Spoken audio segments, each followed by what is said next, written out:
So guys, for the first method, you're going to head with search and type in Microsoft Store. Now you're going to click on app settings. And then once this comes up, you're going to scroll down and then click on terminate. Now you're going to click on reset and then click on reset again. Wait for this to load. See if that works for you.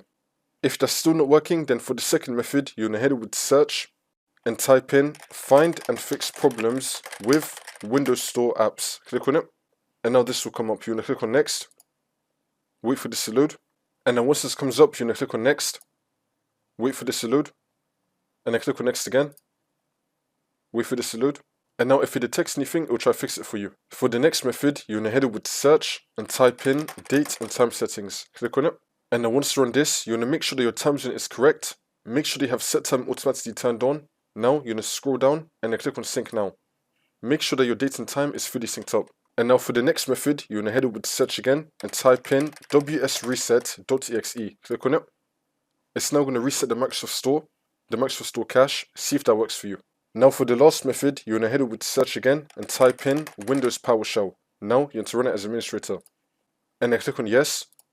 And then once you're on this, you just want to copy and paste both the commands, which are going to be down below in the description.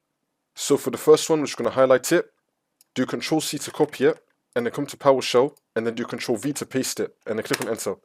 And now for the next command, we're just going to highlight this, Ctrl-C to copy it, come to PowerShell, Ctrl-V to paste it, and then click on enter.